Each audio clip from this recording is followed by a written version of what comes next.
รายการต่อจากนี้ไปขอเชิญท่านผู้ฟังทุกท่านเข้าสู่รายการดีมีคุณค่าน่าติดตามรายการเกษตรเพื่อชีวิตดำเนินรายการโดยกลุ่มรักเกษตรประสานงานโดยนายพิชัยคงพิทักษ์คณะเกษตรมหาวิทยาลัยเชียงใหม่หมายเลขโทรศัพท์053944030ขอเชิญทุกท่านติดตามรับฟังได้ณบัดนี้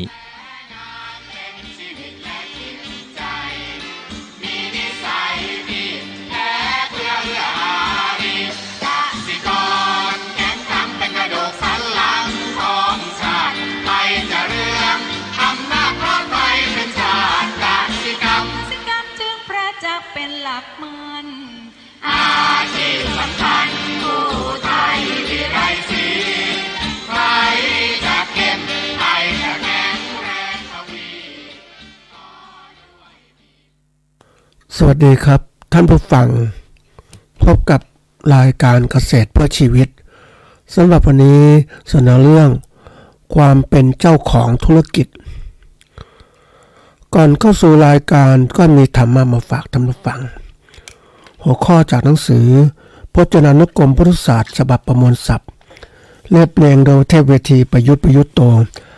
มหาจุฬาลงกรณราชวิทยาลัยพิมพ์เผยแพร่ปี2533หัวข้อธรรมะวันนี้คืออริยมรรคและอริยผลคำว่าอริยมรรคคือทางอันประเสริฐหรือทางดำเนินของพระอริยะหรือแปลว่าญาณอันให้สำเร็จความเป็นอริยะมี4อย่างคือ1โสดาปัตติมรรคสกทาคามีมรรคอนาคามีมรรคและอรหันตมรรคบางทีเรียกมรรคมีองค์8ว่าอริมรรคก็มีแต่ควรเรียกเต็มว่าอริยอัตถังคิกมรรคนะอันนี้คือทางอันประเสริฐนะสำหรับผู้ที่ต้องการปฏิบัติเป็นอริยบุคคลก็จะต้องเดินเส้นทางนี้อีกคำหนึ่งอริยผลอริยผลก็คือผลอันประเสริฐมี4ขั้นคือโสดาปัตติผลสกทาคามีผล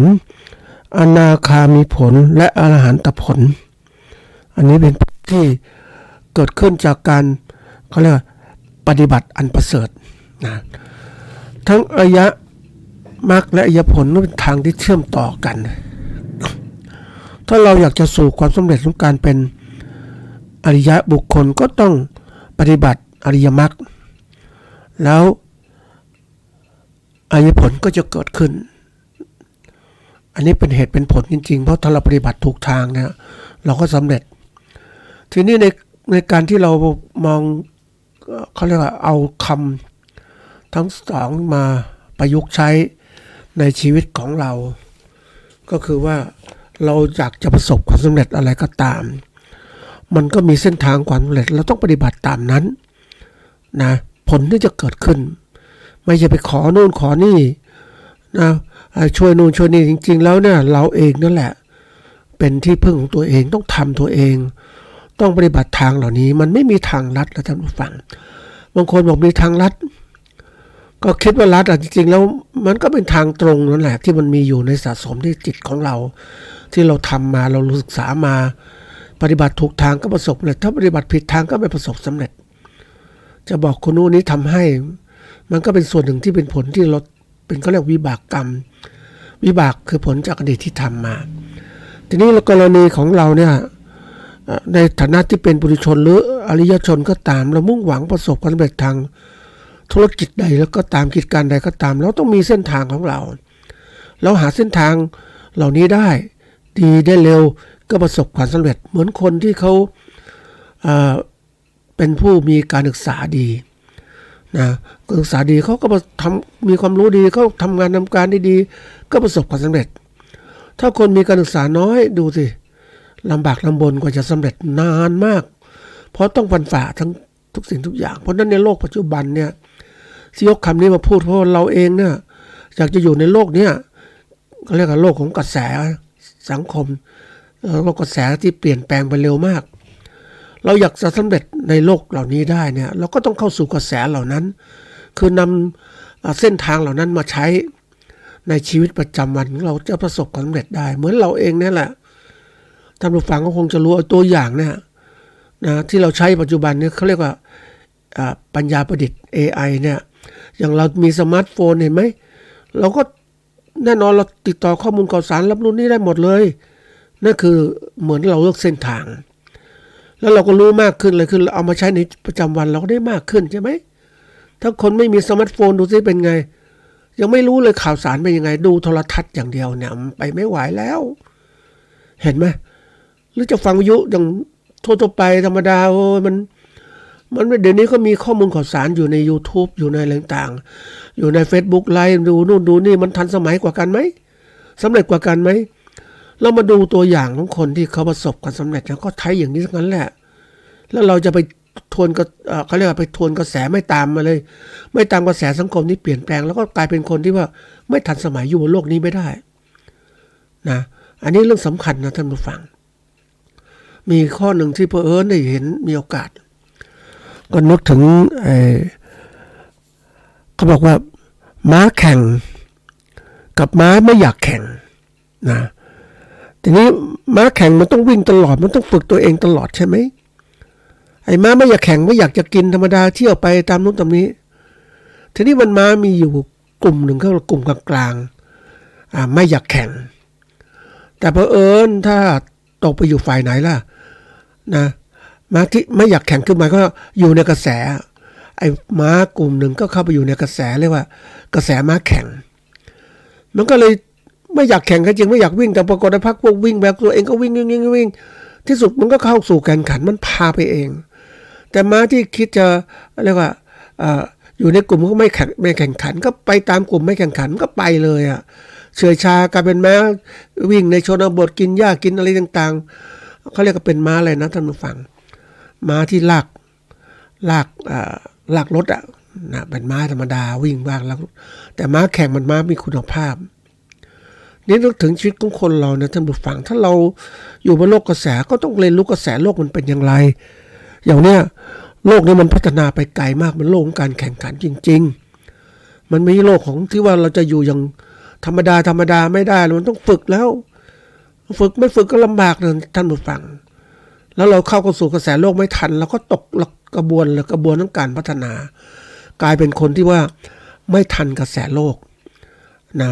ล้าหลังแล้วก็บางคนก็ทันกระแสแต่จะเก่งก็ต้องนำกระแสของการเปลี่ยนแปลงโลกที่มองไปข้างหน้าเลย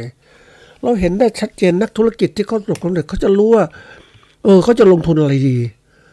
กิจการไหนที่จะกำไรอีก 3-4 ปีข้างหน้าเขามองว่าเฮ้ยข้างหน้าเนี่ยคนแก่จะมากขึ้นแล้วเขาก็ไปลงทุนทำอะไรเฮลท์แคร์หรือโรงพยาบาลดูแลสุขภาพคนจังกลุ่มต่างๆนะสร้างคอนโดผู้สูงวัยทำนู่นทำนี่มันเป็นธุรกิจนะคนแล้วบางคน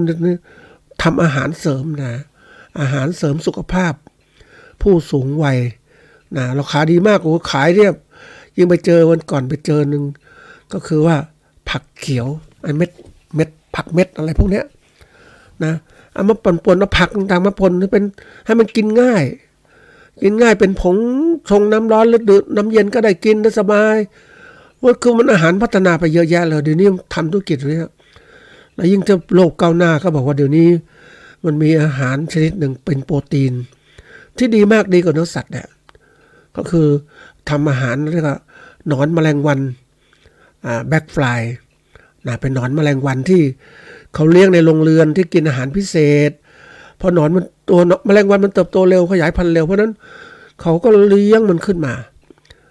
ให้แมลงวันเพราะตัวเมียตัวผู้ผสมกันระวางไข่ในอาหารเสร็จแล้วก็เลี้ยงให้มันกินอาหารพิเศษแล้วมันเป็นตัวหนอนก็ใหญ่โตแล้วก็เสร็จแล้วมันจะเข้าดักแด้ถึงวัยเดิมหนอนก็มีส่วนใหญ่จะเอาวัยหนอนที่ก็ตัวใหญ่ๆก่อนเข้าดักแด้แล้วคุณค่าอาหารมันสูงก็มาล้างสะอาดแล้วก็จัดการฆ่ามันผลิตเป็นอาหารโปรตีนสูงนะอันนี้แน่นอนเราก็เคยกินพวกนี้มาอย่างท่านผู้ฟังอยู่อีสานก็กินอะไร หนอนดักแด้ไหมเขาเรียกดักแด้ไหมที่มันอยู่ในวัยหนอนแล้วมันอยู่ในวัยดักแด้ที่มันเขาเรียกมันอยู่ในวัยตัวหนอนมันก็พ่นเส้นใยเป็นเส้นไหมหุ้มห่อตัวมันเองเพื่อมันจะเขาเรียกอะไร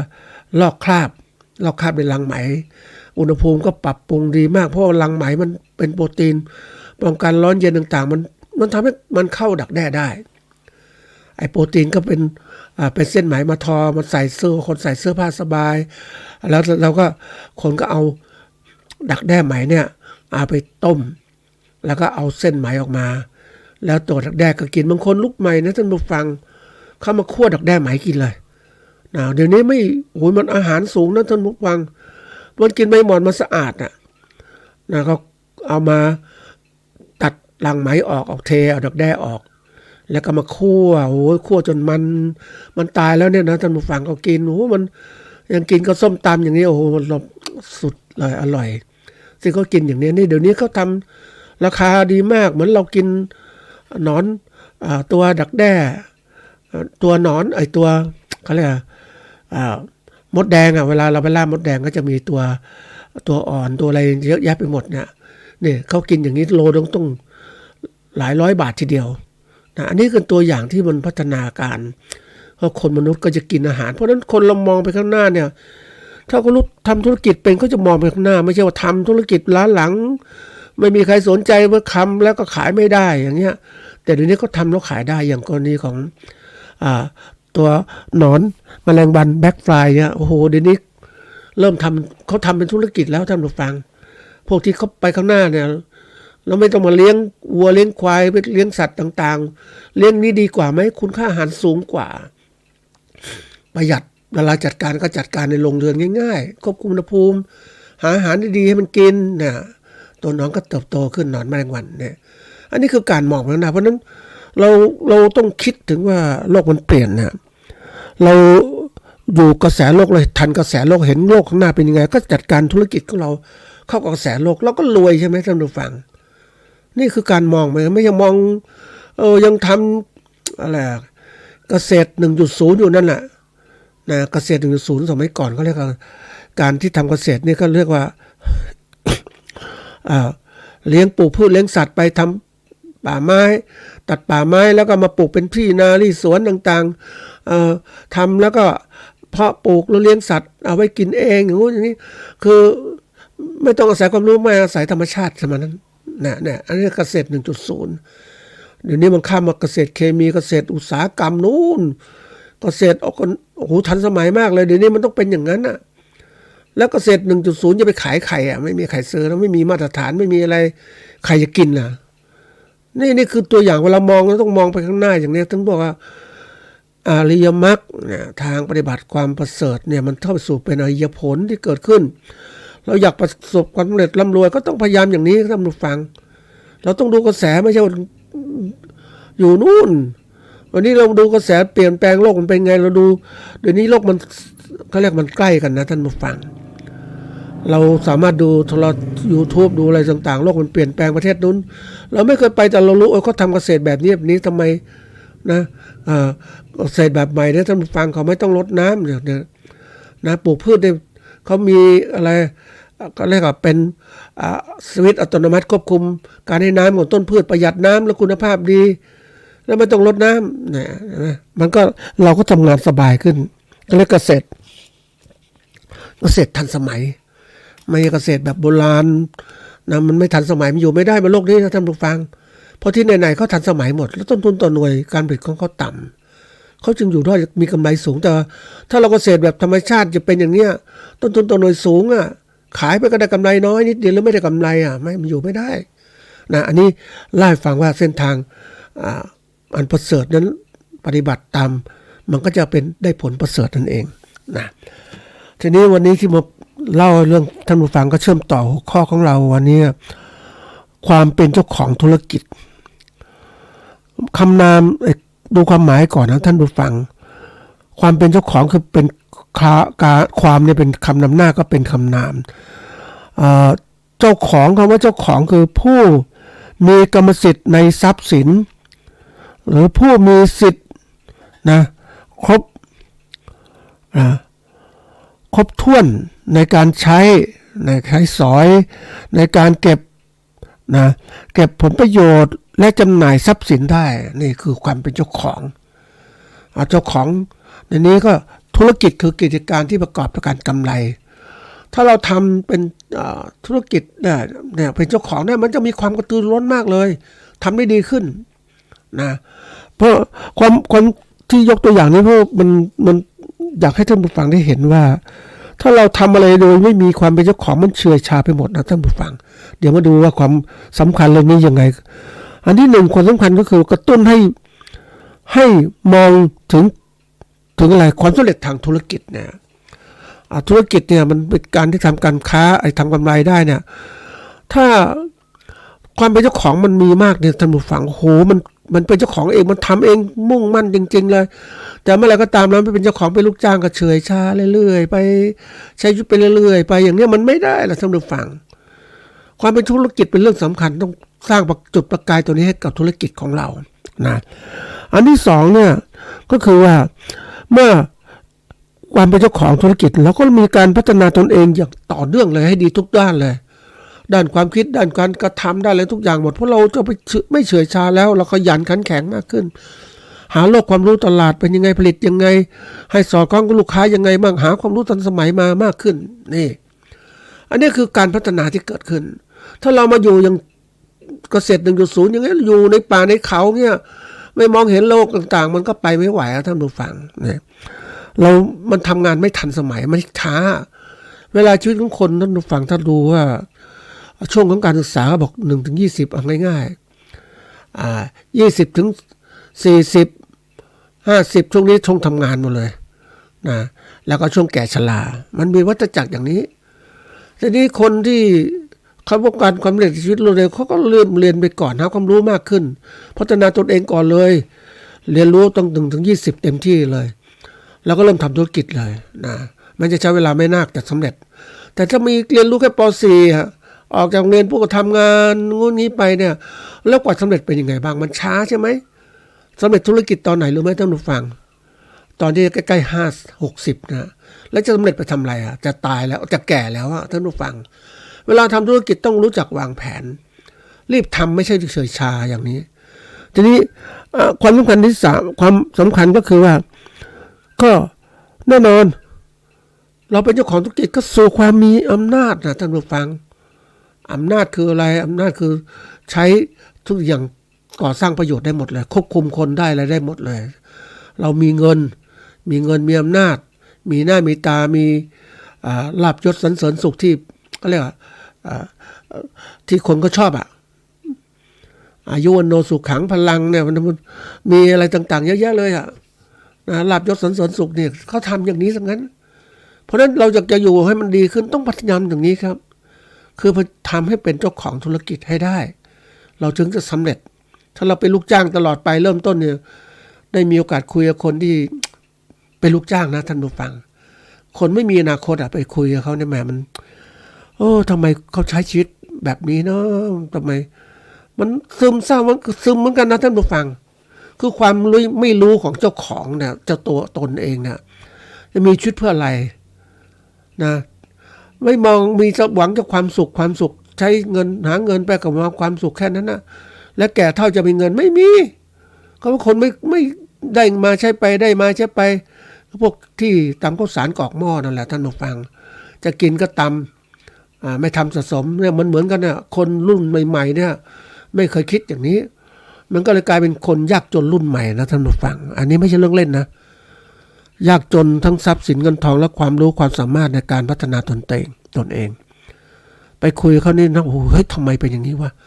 ก็มาเริ่มต้นที่ผิดเป้าหมายชีวิตมันผิดไปแล้วเนี่ยขอใช้ชีวิตวันๆมีความสุขแล้วเรียนก็ต้องเรียนแล้วยากลำบากนะฉันทนได้ฉันลำบากได้ฉันจัดการได้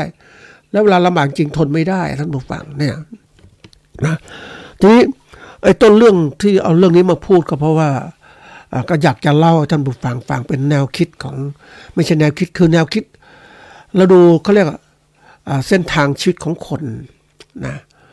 อันนี้คนที่เขามีการศึกษาน้อยนะก็จบป .4 เดินทางจาก เรียกว่าแม่อายนะมาอยู่ในเชียงใหม่นะสาวๆนี่แหละยังเด็กๆอยู่เลยมาเป็นลูกน้องเขาลูกน้องร้านขายอาหารนะ10 กว่าปีท่านผู้ฟังเงินเดือน300-400 บาทเท่านั้นแหละกินอยู่เสร็จแต่เขาบอกว่าถ้าอยู่บ้านก็ได้ไม่ได้อะไรเลยฮะแต่มาเป็นลูกน้องเขาเนี่ยก็ยังได้เงินได้อะไรต่างๆได้มีความสุขแต่การที่เขาอยู่อย่างนี้ปุ๊บเนี่ยเขาก็เริ่มคิดทำไงมันเป็นลูกน้องมันทำได้ดีก็เท่านี้แหละเขาจะเลี้ยงเราไหมเขาจะจ้างเราอยู่ไหมแต่นี้ความที่ว่าอยู่เป็นลูกน้องขายอาหารเนี่ยแกก็เริ่มเจ้านายเจ้าของสั่งให้ทำนู่นนี่ทำอาหารทุกอย่างเลยนะก๋วยเตี๋ยวอะไรทุกอย่างหมดเลยอ่ะให้ทำมันเป็นลูกน้องเขาอ่ะไอ้ความที่มันรู้สึกว่าให้มันลำบากลำบนเนี่ยเป็นลูกน้องแกก็เลยความคิดใหม่ว่าฉันจะต้องเป็นเจ้าของร้านค้าเองนี่มัน10 กว่าปีแล้วมันฟังลำบากมันเป็นเจ้าของร้านค้าเองคิดทำยังไงดีก็ทุกอย่างจำครูพักรักจำมาทำร้านอาหารทำเป็นลูกน้องก็จดนู่นจดนี่คือได้มีโอกาสทำด้วยตัวเองด้วยความมั่นใจแล้วว่าทำอาหารเป็นแล้วอันนี้ก็อยู่ไปก็กลายเป็นลูกน้องตลอดไปไม่เอาออกมาเริ่มค้าขายด้วยตัวเองก็เปิดมาร้านเป็นร้านขายอาหารนั่นแหละท่านผู้ฟังอันนี้เป็นขนาดเล็กนะเป็นเล่าให้ฟังร้านขายอาหารขนาดเล็กก็ทำไปเปิดไปมันก็มีกำไรมากขึ้นแล้วก็แต่งงานได้สามีมาช่วยค้าขายนะเสร็จแล้วก็ลูกเขาเรียกอะไรญาติพี่น้องพี่สาวน้องสาวไม่มีรายได้อยู่ที่นู่นก็ยากจนน่ะเพราะท่านผู้ฟังก็รู้ว่าในชนบทแล้วก็ทำเกษตรนะท่านผู้ฟังปลูกพืชนะอย่างเงี้ยก็มารายได้ไม่ดีก็มาอยู่กับคนนี้ก็ให้ไปเปิดสาขาคือแกมีความรู้การเป็นเจ้าของเนี่ยแกก็ให้ญาติไปเปิดร้านนู้นในนี้คือสอนหมดพี่สาวน้องสาวไปอยู่นู่นนี่ปัจจุบันเนี่ยก็มีประมาณ5 สาขานะก็ถามว่าอยู่สบายท่านผู้ฟังมาอยู่ในเชียงใหม่ก็ซื้อบ้านผ่อนบ้านอยู่เงี้ยคือค้าขายก็รู้อยู่ว่าการจัดการอาหารสำคัญมากเลยซื้อวัตถุดิบอย่างไรแล้วมาปรุงอย่างไรให้รสชาติดีการค้าการขายต้องเก่งว่าซื้อมามากทำไม่เสร็จก็เน่าเสียอีกก็ต้องเก็บอีกบริหารยังไงเป็นมันก็เกิดความเขาเรียกว่าเป็นผู้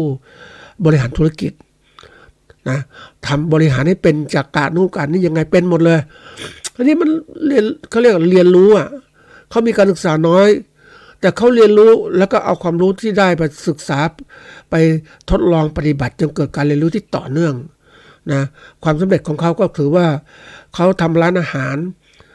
ขายแล้วก็ขายปลีกนี่แหละแล้วก็ขายอะไรขายเป็นข้าวกล่องเดี๋ยวนี้ยิ่งมีเขาเรียกอะไรนะเขาเรียกเป็นออนไลน์นะขายออนไลน์ก็ขายกำไรคือเขาก็วางแผนว่าออนไลน์มันคิดค่าบริการเยอะเหมือนกันนะอย่างน้อยเกือบ 30%ราคาก็สินค้าก็แพงเพราะบวกค่าขนส่ง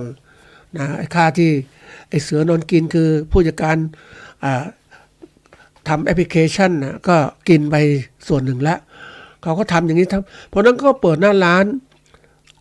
ปกติของเขาแล้วก็ขายออนไลน์ด้วยก็ถือว่าทำกันเรียกว่าสำเร็จแล้วท่านผู้ฟังแล้วมีลูกคือลูกเขามาทำต่ออีกท่านผู้ฟังเขาก็มาทำธุรกิจเพราะว่ามองเห็นว่าช่องทางที่ทำอยู่เนี่ยมันเป็นธุรกิจแล้วมีรายได้อย่างน้อยละเดือนต่อเดือนเนี่ยก็จะมีรายได้ไปเรียนนู่นเรียนนี่มากลูกมันก็ไม่เคยใส่ใจเพราะว่าเห็นพ่อแม่ทำก็มาอยู่อย่างนี้ดีกว่าก็เกิดเป็นลูกสาวก็เลยไปทำร้านอาหารทำอีกต่ออีกก็ร้านใกล้ๆกันแหละท่านผู้ฟังนะพ่อแม่ทำร้านข้าวมันไก่ร้านหมูแล้วก็ขาหมูอะไรต่างๆเยอะแยะเลยลูกสาวก็เปิดร้านก๋วยเตี๋ยวเติบโตขึ้นนี่คือการฝึกความสำเร็จอย่างนี้คือที่เล่าให้ฟังว่าการเป็นเจ้าของธุรกิจนั้นสำคัญมากนะท่านผู้ฟังมันทำให้คนเขาเรียกว่าเป็นมีความคิดความอ่านเพราะว่าถ้าอะไรเมื่อไรก็ตามถ้าเราคิดแบบทำเรื่อยๆจะเชื่ออย่างเนี้ยมันลำบากทีเดียว มันไม่รวดเร็วอะเหมือนเราเป็นชาวนาท่านผู้ฟังอันนี้ก็เล่าให้ฟังว่ามันสัมผัสมันจริงๆแล้วชาวนาเนี่ยทำไปเรื่อยช่วยพ่อแม่ทำไปเรื่อยพ่อแม่ใส่ก็ทำไปนะแล้วยังไม่แบ่งสมบัตินะท่านผู้ฟังให้ลูกทำไปเรื่อยๆไอ้การทำไม่ได้เป็นเจ้าของมันก็ทำไปอย่างนั้นแหละพ่อแม่สั่งให้ก็ทำไปแล้วพ่อแม่จะให้สมบัติเนี่ยก็จะให้ตอนที่แก่หรือแบ่งนะแบ่งให้ลูกหลานละลูกหลานมีครอบครัวเริ่มแบ่งมันความรู้สึกของเท่าที่สัมผัสมาเนี่ยความรู้สึกของพ่อแม่เขาถ้าแบ่งให้ลูกไปทำเนี่ยลูกตอนเล็กๆมันยังไม่ไหวแต่ว่าถ้ามันแข็งแรงเนี่ยก็ยังให้ทำต่อจริงๆแล้วถ้าแข็งแรงปุ๊บเนี่ยให้ออกไปเลยดีกว่าให้ไปทำเลยนี่คือตัวอย่างแต่สังคมไทยถือว่าการจัดสรรมันจะสมบัติให้กับลูกก็ต่อเมื่อครอบครัวมั่นคงแล้วก็เริ่มแบ่งแยกออกมาอันนี้แตกต่างจากกงสีนะกงสีนี่เขาจะเขาเริ่มให้รางวัลแก่การตอบแทนคือเขาทำอยู่ด้วยกันก็จริงเขาจะมีเงินเดือนให้มีโบนัสให้นะแล้วก็ถ้าลูกเติบโตทำธุรกิจก็จะเริ่มบริหารแบ่งให้ทำกงสีลงทุนให้ลูกไปทำเนี่ยก็เกิดแล้วมันก็แตกต่างสังคมไทยเนี่ยเป็นครอบครัวเดี่ยวก็เลยแยกยิ่งแยกยิ่งอ่อนยิ่งแยกยิ่งอ่อนอย่างเนี้ยมันไม่เหมือนกงสีที่ก็มีฐานสำคัญทีนี้ปรากฏว่าลูกเนี่ยครับที่ความไม่ได้เป็นเจ้าของธุรกิจตั้งแต่อย่างช่วงวัยทำงานจะเป็นเจ้าของธุรกิจก็ต่อเมื่อพ่อแม่แก่ชราแล้วเริ่มให้สมบัติเพราะนั้นมันก็เลยกลายเป็นว่าการขาดช่วงต่อของการใช้พลังความเป็นเจ้าของธุรกิจเนี่ยมาทำช่วงนั้นเนี่ยมันก็เลยน้อยไปท่านผู้ฟังเอาสังเกตได้ว่าสังคมชาวนาเนี่ยท่านผู้ฟังทำไมถึงเป็นอย่างนี้ครับเพราะว่ายิ่งคือไม่ได้จัดการให้มันดีลูกหลานก็จะเฉยไม่ค่อยอยากทำก็ไม่เต็มที่แต่เมื่อไรก็ตามให้ความเป็นเจ้าของนะท่านผู้ฟังก็คงรู้ว่าความเป็นเจ้าของมันรู้สึกว่ามัน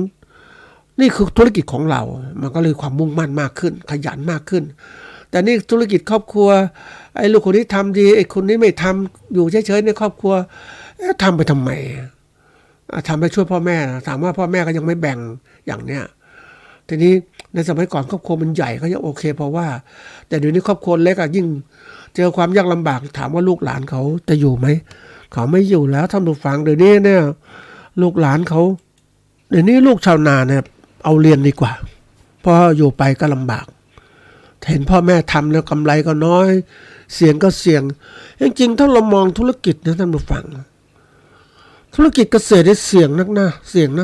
หลายๆอย่างปัจจัยธรรมชาติเยอะแยะการค้าขายก็เสี่ยงแต่ไม่ก็พูดกันทำไมไม่พูดกันรู้ไหมท่านผู้ฟังก็เพราะว่าแน่นอน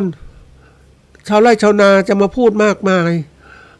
พูดไม่ได้หรอกเพราะว่าอะไรพ่อค้าจะพูดเหรอฉันก็ไม่ซื้อแกแล้วทำยังไงแกจะค้าขายที่ไหนนะเพราะนั้นเดี๋ยวนี้อย่างที่ว่าเราจะเขาเรียกว่าจะมาพูดหรือเรียกร้องสังคมเนี่ยถามว่าเกษตรกรที่เก่งๆอย่างเนี้ยส่วนใหญ่ก็จะได้รับการสนับสนุนจากเขาแหละในทุนใหญ่ตัวอย่างนะสมัยก่อนก็มีการเกษตรกรชาวไร่อ้อยนะปิดถนนเรียกร้องราคาน้ำตาลให้สูงขึ้นราคาอ้อยต่อตันสูงขึ้นและเรียกร้องบรรทุกน้ำหนักเกินเพราะว่าถ้าบรรทุกน้อยๆมันก็ไม่ได้กำไรเพราะนั้นน้ำหนักเกินถนนหนทางก็พังหมดเลยแถวจังหวัดกาญจนบุรีนครปฐมเยอะแยะเลยท่านผู้ฟังแล้วเรียกร้องจะขึ้นราคาน้ำตาลเนี่ยก็มาอุดไปถนนต่างๆเพราะว่าเขาแน่นอนทำให้ราคาความรู้สึกว่ากระทรวงพาณิชย์สนใจเนื่องจากว่าน้ำตาลขาดแคลนคนไม่ผลิตเพราะนั้นทำไงราคาจะสูงก็ต้องเรียกร้องมันก็เกื้อกูลระหว่างเจ้าของโรงงานอ้อยและน้ำตาลแล้วก็เกษตรกรซึ่งเป็นลูกไร่เขาต้องมาเรียกร้องน้ำตาลเพิ่มขึ้นราคาต่างๆแล้วเนี่ยแต่นี่ถ้ากระทรวงพาณิชย์อ่อนแอก็ขึ้นเลยตามราคาที่พอเจ้าของโรงงานน้ำตาลพูดหรือสมาคมพูดแต่ถ้ารัฐบาลเข้มแข็งกระทรวงไม่ขึ้นเพราะให้ราคายุติธรรมตอนนี้ก็ยังราคาควบคุมอยู่ใช่ไหมยังไงก็ตามเนี่ยถามนี่คือตัวอย่างว่าเราเห็นได้ชัดเจนว่าไอ้ความเป็นเจ้าของเนี่ย มันบอกได้ถึงความสามารถในการบริหารธุรกิจนะทีนี้ถ้าชาวไร่ชาวนาอยากจะมีอิสระก็ต้องพยายามเป็นเจ้าของให้ได้แต่เป็นเจ้าของไงเจ้าของแค่พื้นที่เกษตรเจ้าของตลาดได้ไหมยังไม่ได้ตลาดเป็นของในทุนหมดแล้ว ยิ่งไปก่อนไปเห็นร้านขนาดใหญ่ร้านส่งขนาดใหญ่เนี่ยโอ้นำสินค้าไปส่งร้านค้าย่อยอ่ะเขาลุยขนาดนั้นนะท่านผู้ฟังไปส่งร้านค้าย่อยในชุมชนต่างๆบริการทุกอย่างเลยเพื่อให้ร้านค้าย่อยเหล่านั้นมาซื้อสินค้าจากร้านค้าร้านรายใหญ่จะไปซื้อสินค้าทั่วไปไม่ได้มันเขามีระบบบริหารที่ดี เขาจัดให้หมดเลยเพราะนั้นต่อไปมันเป็นอย่างนี้ตลอดนะท่านผู้ฟังอะไรจะเกิดขึ้นร้านค้าย่อยก็ซื้อจากรายใหญ่ไม่ต้องซื้อแล้วไม่ต้องซื้อตลาดชุมชนไม่ต้องซื้อจากผ่านนู้นผ่านนี้สั่งร้านขนาดใหญ่มาส่งจบนี่คือการจะเกิดระบบการผูกขาดสินค้าเกษตรเกิดขึ้นแล้วระบบสินค้าในชุมชนเกิดขึ้นแล้วนี่ความสามารถมันเกิดขึ้นคนไม่ได้เรียนรู้มันก็เลยกลายเป็นว่าไม่มีเจ้าของแล้วกลายเป็นเขาเรียกว่าเป็นเครือข่ายเจ้าของธุรกิจต้องพยายามหาช่องทางนะท่านผู้ไม่ใช่ว่าเอาแต่ความสะดวกสบายฉันทำกำไรฉันไม่ได้มองอื่นๆในยักยาวไม่ได้เดี๋ยวนี้คำว่าเป็นเจ้าของมันต้องมองการไกลให้เป็นนะอันนี้ตัวสำคัญมากนะเรามองตลาดซื้อสินค้ามาใส่ร้านของเราเนี่ยต้องคิดว่าจะซื้อจากใครที่จะสร้างความมั่นคงธุรกิจของเราเนี่ยมันเป็นตัวสำคัญนะท่านผู้ฟังถ้าเราไม่มองให้ชัดเจนนะท่านผู้ฟังมันก็เลยว่า กลายเป็นบริหารธุรกิจไปท่าไหนกลายเป็นลูกน้องเขาเป็นเครือข่ายเขาอันนี้คือตัวสำคัญถ้าเราไม่เขาเรียกว่าไม่พัฒนาให้เกิดขึ้นเพราะนั้นวันนี้ครอบครัวเกษตรกรถามว่าจะมีใครจะรับผิดชอบมาใหม่ๆไม่ค่อยมีแล้วลูกหลานไม่เอาเพราะเราลำบากนะการทำธุรกิจแบบนี้มันต้องเก่งจริงๆนะคนบอกว่ายังไงก็อยู่ได้ก็เป็นแค่หลอกค่าภาพรวมนะท่านผู้ฟังรัฐบาลก็ส่งเสริมให้พยายามเกษตรกรสหกรณ์ต่างๆช่วยกันทำเพื่อหวังจะให้เกิดอะไรขึ้นเกิดการเขาเรียกว่าผู้ผลิตเขาเรียกห่วงโซ่อุปทานที่จะผลิตสินค้าให้มากขึ้นในตลาดเพื่อช่วยประเทศมั่นคงแต่ถามว่าให้เกษตรกรรับผิดชอบอย่างเดียวไม่ไหวนะท่านผู้ฟังมันเหนื่อยมันลำบากกำไรก็น้อยเพราะนั้นวิธีการที่จะทำให้ดีสุดคือทำยังไงให้เกษตรกรนั้นกลายเป็นผู้การที่มีความฉลาดเป็นเจ้าของธุรกิจให้คิดมันทันกับพ่อค้ารายใหญ่เกิดขึ้นไอ้ตัวนี้เป็นเรื่องใหญ่นะท่านผู้ฟังที่ผ่านมาการพัฒนาของประเทศมันช้าเพราะรัฐบาลมองไม่ออกเรื่องนี้หรือมองออกแต่ทำช้าเนี่ยกลายเป็นว่าไม่ทันโลกทำให้เกษตรกรหรือผู้ผลิตเนี่ยไม่ทันกับโลกที่เปลี่ยนแปลงมันก็เลยเกิดปัญหาเกิดขึ้นนะนี่ที่เอาหัวข้อนี้มาพูดก็หวังว่าอยากกระตุ้นให้เกษตรกรเนี่ยหรือผู้ประกอบการต่างๆมีความเป็นเจ้าของมากขึ้นเลยวันนี้เพราะว่าอะไรก็คือว่าการเป็นเจ้าของธุรกิจเนี่ยมีบทบาทสำคัญต่อความสำเร็จทางธุรกิจอย่างมากซึ่งมีผลกระทบทั้งในด้านทุกด้านนะทั้งด้านผู้ประกอบการเองแล้วก็กิจการธุรกิจที่มีผลกระทบอื่นๆมากมายทีเดียวเลยมันเป็นห่วงโซ่ของการดำเนินการที่มีคุณภาพเรานึกถึงประเทศญี่ปุ่นที่เขาพัฒนาความสำเร็จของการเป็นอุตสาหกรรมมันเริ่มจากเล็กๆในชุมชนทำโรงงานนู่นโรงงานนี่รัฐบาลก็กระกูลไปช่วยเหลือนั่นบ้างเกิดการค้าการขายมันพัฒนาไปไกลทำรถยนต์ทำอุตสาหกรรมอิเล็กทรอนิกส์ต่างๆหมดเลยมันก็กระจายมากความเจริญเติบโตก้าวหน้าก็มีมากขึ้น นี่คืออะไรนี่มาเริ่มต้นจากการที่เขาเป็นเจ้าของกิจก็ทำกำไรก็กำไรเป็นตัวกระตุ้นทำให้เกิดการพัฒนาที่ต่อเนื่องอยากได้กำไรก็ต้องทำเพราะนั้นการพัฒนาต่อเนื่องจะเกิดขึ้นนะทีนี้ความเป็นเจ้าของมันช่วยอะไรเกิดขึ้นถ้าดูข้อดีของการเป็นเจ้าของธุรกิจอันที่หนึ่งก็คือมีความรับผิดชอบมากขึ้นเจ้าของธุรกิจเนี่ยนะมันต้องรับเป็นธุรกิจตัวเองต้องรับผิดชอบเหมือนพ่อแม่ของเราทำเป็นชาวนาก็รับผิดชอบทำนาทำนู่นทำนี่ท่านเป็นเจ้าของธุรกิจละแต่ทีนี้ลูกหลานมันไม่ได้เป็นเจ้าของธุรกิจมันก็ยังทำไปเรื่อยๆเป็นแค่ลูกมือเท่านั้นเป็นลูกจ้างประเภทว่าเป็นคนงานสังกัดอย่างเนี้ยในความเป็นเจ้าของถามว่ามันรับผิดชอบมากจริงๆนะเสี่ยงทุกนู่นหมดทุกอย่างเลย เราก็ต้องคิดเนี่ยคือตัวสำคัญถ้าฝึกให้คนรู้จักความเป็นเจ้าของมันจะรับผิดชอบตัวเองมากเลยจะรับผิดชอบการงานต่างๆรับผิดชอบครอบครัวรับผิดชอบทุกอย่างต่อสังคมด้วยเพราะว่าสังคมไม่ดีแน่นอนตัวเองก็จะเสียหายทางธุรกิจเนี่ยมันรับผิดชอบเป็นเจ้าของมันอยากใช้ทรัพย์สินต่างๆอยู่ได้หรือเจริญก้าวหน้าต่อไปเนี่ยมันก็ต้องรับผิดชอบอันถัดมาก็คือว่าความคิดเรื่องสิ่งต่างๆเขาเรียกคิดนวัตกรรมความเจ้าของธุรกิจมักจะมีอิสระในการพัฒนามีนำเสนอความคิดใหม่ๆเกิดขึ้นมีนวัตกรรมใหม่ๆเกิดขึ้นเข้ามาในการปรับปรุงการประกอบการธุรกิจของตัวเองเพื่อความเจริญก้าวหน้ามันคิดนะท่านผู้ฟังสมมุติว่าเรารับผิดชอบเรื่องใดเรื่องหนึ่งเนี่ยเอาตัวเข้าความรับผิดชอบงานเนาะเราก็อยากจะทำงานที่ดีที่สุดเราไปหาความรู้ต่างๆเหมือนตัวอย่างเนี่ยเราปลูกฝรั่งง่ายๆนะฝรั่งที่กินนี่นะนี่มันมีพันธุ์ไหนเราอยากจะได้ดีๆก็หาเรื่องสายพันธุ์ฝรั่งไส้แดงฝรั่งอะไรต่างๆเหล่านี้ฝรั่งขี้นกอย่างเงี้ยมันแล้วแต่ที่เราจะคิดเอามาเรามองฝรั่งว่าอยากได้พันธุ์ดีๆยังไงตอบสนองต่อผู้บริโภคอย่างไรแล้วเรามาปลูกดูแลรักษายังไงทำไงจะป้องกันแมลงวันทองมากินฝรั่งจัดการยังไงดีมันคิดมันเพราะว่าความคิดการคิดสร้างนวัตกรรมเนี่ยมันเป็นเรื่องที่ว่าเราใฝ่รู้ท่านผู้ฟังเราใฝ่รู้เนี่ยมันต้องคิดอะไรต่างๆไม่ใช่คิดแบบเดิมๆเรื่อยๆเหมือนทำเป็นลูกน้องไปเจอลูกน้องลูกน้องธุรกิจบางอย่างนะทำงานได้เรื่อยเฉยๆเจ้านายไม่มาก็หลบนั่งพักเจ้านายมาเนี่ยโอ้ยนะก็ตื่นร้อนแต่เจ้าของธุรกิจไม่ใช่นะมันก็ตื่นร้อนตลอดเวลาเลยวันก่อนไปดูร้านค้าระบบใหม่นะท่านผู้ฟังที่เขาจ้างพนักงานขายทำไมพนักงานขายเนี่ยมันถึงก็ตื่นร้อนอยู่นู่นนี่ก็ตลอดเวลาแล้วทั้งมองไม่เห็นเจ้านายอยู่ไหนก็ไม่รู้แต่เจ้านายดูที่ไหนมาอยู่ทางมองกล้องมาผ่านเขาจะมีห้างต่างๆก็จะมีกล้องของเขาจับการลักขโมยสินค้าใช่ไหมหรือว่ามองคนเข้าซื้อสินค้าแล้วก็มองพนักงานตัวเองเขาคุมได้ยังไงคุมระยะไกลเขาเรียกงั้นนี่คือการคิดเจ้านายเขาคิดระยะไกลก็คือต้องมีกล้องมีอินเทอร์เน็ตในการตรวจสอบมองดูคนงานกระตือร้นไหมนะอันนี้คือตัวอย่างนะยิ่งไปดูการขายใหม่ๆนะท่านผู้ฟังมันได้ไปดูการขาย Facebook ไลฟ์เลยนะท่านผู้ฟังเขาไปดูซื้อเสื้อผ้าแต่แล้วก็แนะนำอาจจะเป็นลูกค้าเขาน่ะไอ้คนที่มาทำเนี่ยก็เป็นเจ้าของธุรกิจก็ขายเสื้อผ้าออนไลน์เข้ามาที่ประเทศไทยเขามานั่งไปดูตลาดหนึ่ง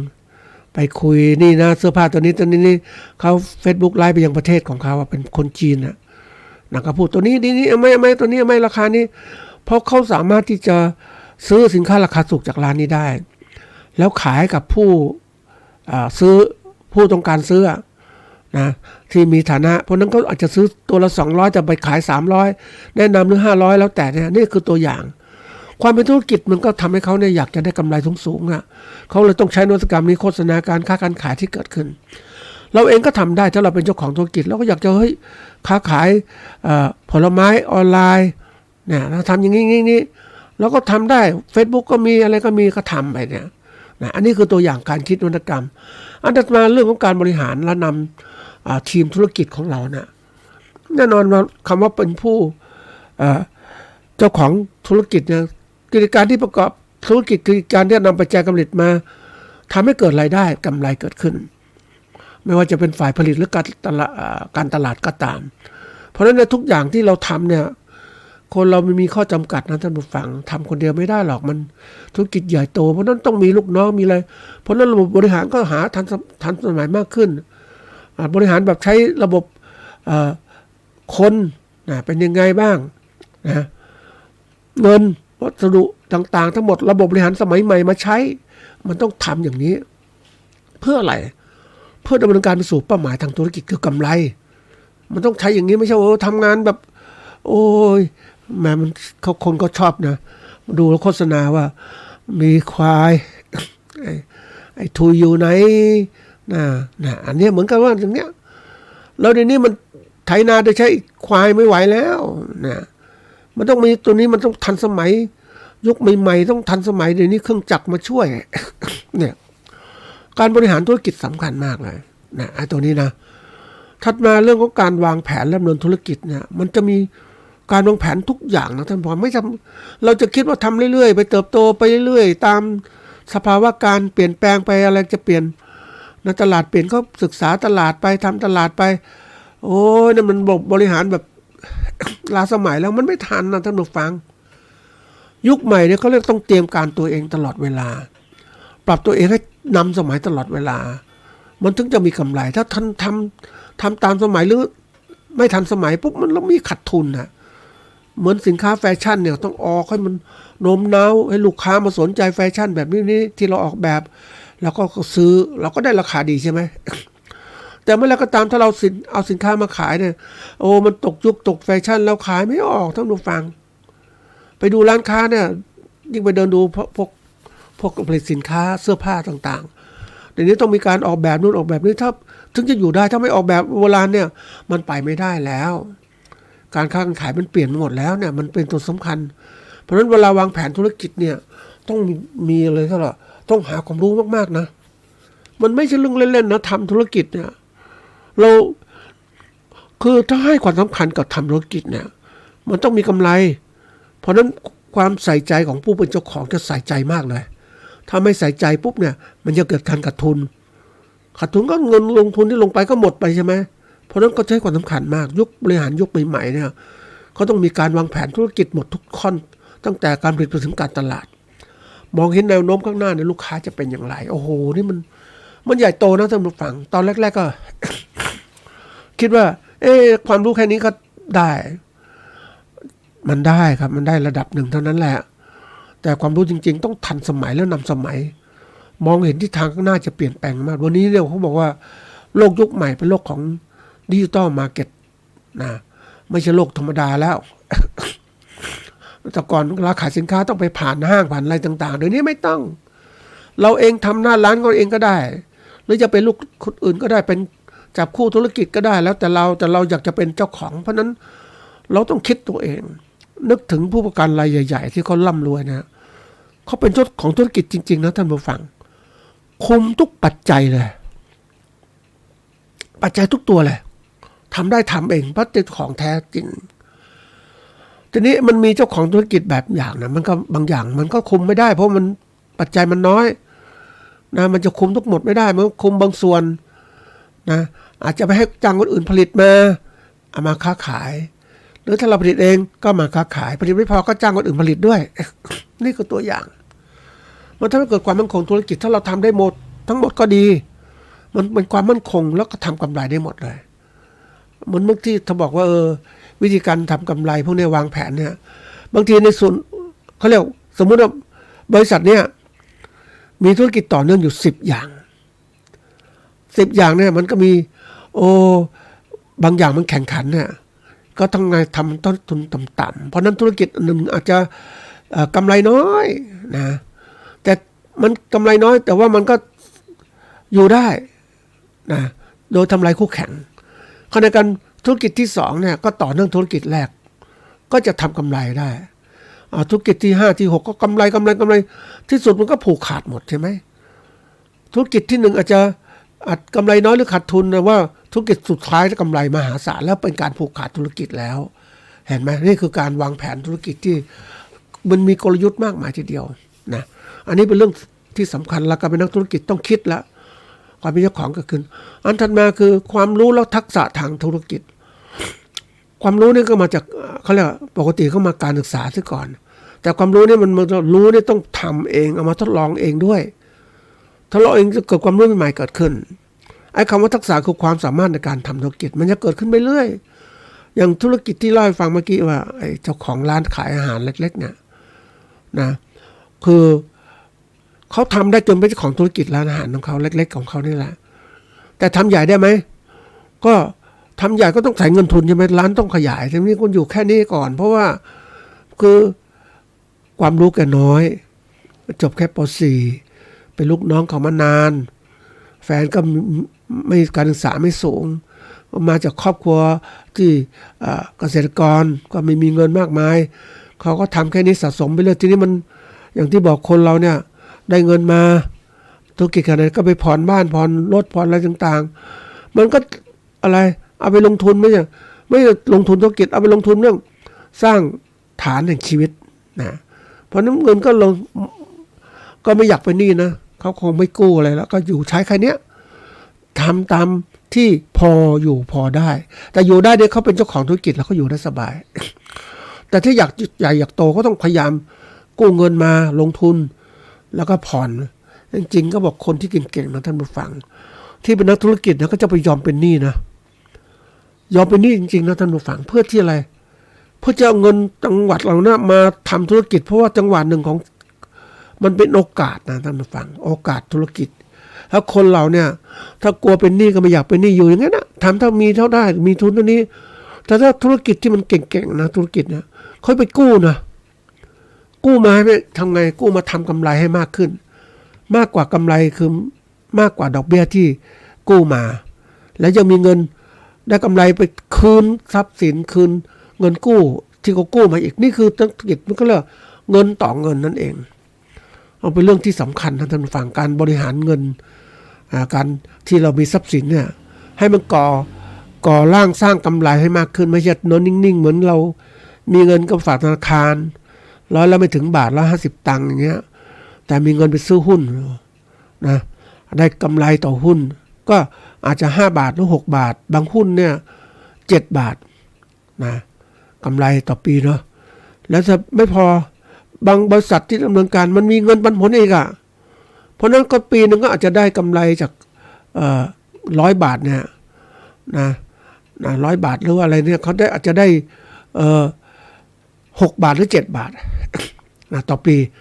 แต่เราไปฝากธนาคารเฉยๆเราได้50 ตังค์ต่อปีเงี้ยโอ้มันคุ้มกันไหมนี่ความรู้บริหารเพราะนั้นคนที่บริหารมันเป็นเขาจะมีทักษะมากขึ้นมีทักษะเรื่องของธุรกิจนะธุรกิจตัวเองมันสู่ความสำเร็จยังไงการเข้าถึงวงจรที่ติดไงตลาดอย่างไรแล้วรู้จักระเบียบธุรกิจ เราทำไงให้มีความสามารถในการบริหารประสบความสำเร็จเดี๋ยวนี้โอ้ไปคุยกับนักธุรกิจคนหนึ่งที่เขาส่งสินค้าไปต่างประเทศไปประเทศจีนเนี่ยเขาบอกยากนะแต่เมื่อเขาเจาะได้นะท่านผู้ฟังโอ้โหมันเขาเรียกว่าคนจีนมีจำนวนมากเนี่ยเขาก็มีกำไรบางคนก็บอกโอ้แรกๆมันยากแต่ถ้าเข้าไปถึงแล้วเนี่ยสบายมากเลยเหมือนทำธุรกิจที่มีลูกค้ามากมายสำเร็จทุกลูกค้าปุ๊บก็สำเร็จเลยนะทีนี้ถัดมาคือเรื่องของว่าการทำธุรกิจเนี่ยมันเหมือนกับว่าตัวเองจะต้องมีงานหนักนะมีความมุ่งมั่นทำงานหนักเต็มที่เลยเพราะว่าเราเป็นเจ้าของต้องทำงานจริงๆเลยนะมันสู้ความเขาเรียกว่าสร้างความแข็งแกร่งและทำงานให้มีคุณสมบัติของการเป็นเจ้าของธุรกิจคนเราเนี่ยเขาบอกว่ามีความทัดเทียมกันนะคือแขน2 ขา 2 ศีรษะ 1เท่ากันแต่ทำไมคนนี้สำเร็จคนนี้ไม่สำเร็จอ่ะเพราะว่าคนแต่ละคนมันมีความมุ่งมั่นแตกต่างกันมีการศึกษาแล้วก็การเรียนรู้ที่แตกต่างกันเราเองอ่ะจริงๆเราพูดตรงๆนะท่านผู้ฟังคนที่เขาไม่รวยก็เพราะเขาไม่รู้จักใช้ศักยภาพที่ตัวเองมีอยู่แขน2 ขา 2 ศีรษะ 1ไม่ยอมทำก็เลยถูกพากว่าอยากจนแต่คนโอ้โหกระตือรือร้นไปเห็นคนที่เป็นคนจีนนะท่านผู้ฟังโอ้เก่งมากเลยยอมรับเลยเขากระตือรือร้นอย่างมากในการทำธุรกิจทุกขณะเนี่ยโอ้โหเห็นแล้วก็เดี๋ยวรับโทรศัพท์นู่นติดต่อนี่ลงทุนอย่างนี้ไปกู้เงินธนาคารนี้บริหารเป็นทุกอย่างเลยอ่ะเขามาอยู่ที่พัทยานะมาเช่าพื้นที่อยู่สร้างธุรกิจเติบโตวันนี้เป็นทุกอย่างหมดเลยเป็นเจ้าของที่ดินทำศูนย์ท่องเที่ยวทำนู่นทำนี่มีรถเช่าอีกประมาณ40-50 คันเช่าธุรกิจแล้วก็ธุรกิจการค้าการขายคนก็มาท่องเที่ยวดูมันซื้อผลิตภัณฑ์เกษตรของเขาเนี่ยโอ้โหนะเขาผลิตไม่มากนะผลิตไม่มากแต่ซื้อคนอื่นเขาอะคือเขาควบคุมตลาดได้แล้วเขาถึงสำเร็จใช่ไหมนี่คือตัวอย่างนะไอ้ความเป็นเจ้าของมันสำคัญมากต่อการทำงานตรงนี้คนเราเนี่ยที่มันไม่เจริญเติบโตเพราะความที่ว่าอยากอยู่สบายไม่ต้องคิดมากบางคนเนี่ยแหมขับรถท่านผู้ฟังก็ ทำไมเขาคิดอย่างนี้นะเขาบอกว่าทำงานเป็นลูกจ้างก็ดีกว่าสบายกว่าไม่ต้องเหนื่อยไม่คิดอะไรไม่ต้องปวดหัวเป็นเจ้าของธุรกิจมันเหนื่อยนะแต่อีกคนที่เป็นเจ้าของธุรกิจบอกโอ้ฉันอดทนเหนื่อยนะเพื่อจะมั่งคั่งในลำน้อยเขาเรียกอดเปรี้ยวไว้กินหวานหรืออดขมไว้กินหวานเขามุ่งหวังจริงๆนะแล้วก็กระตือรือร้นสอนลูกสอนหลานเขาเนี่ยสอนและทำมันผิดไอ้คนที่เฉื่อยชาอย่างเนี้ยแบบเฉื่อยเรื่อยๆแล้ววันข้างหน้าเป็นไงวันนี้ไปคุยเขาเนี่ยไอ้เจ้าของธุรกิจเนี่ยวันนี้ลูกหลานก็ทำธุรกิจสบายแล้วตัวเองมีหน้าที่อะไรบ้าง60 ปีก็เที่ยวไปเรื่อยประเทศนู้นประเทศนี้ไปให้ที่ปรึกษาให้ปรึกษาเขาด้วยคำปรึกษาในลูกก็จัดเงินมาให้เงินกำไรเอาให้พ่อแม่ไปเที่ยวจัดนู่นจัดนี่ดูแลสุขภาพยังไงนี่คือตัวอย่างท่านผู้ฟังมันลำบากตอนแรกๆแต่บ้านปลายสบายใช่ไหมวันนี้เกษตรกรหรือผู้การเกษตรก็ต้องทนอย่างนี้แล้วต้องฉลาดด้วยในการเรียนรู้ศึกษาเรียนรู้และพัฒนาธุรกิจตัวเองความเป็นเจ้าของจะสอนตัวเองได้มากขึ้นอันนี้เรื่องจริงนะกำไรเห็นชัดเจนกำไรที่ได้เนี่ยอยากให้เราทำต่อนะมุ่งมั่นนี่คือจุดสำคัญก็ฝากไว้เป็นข้อคิด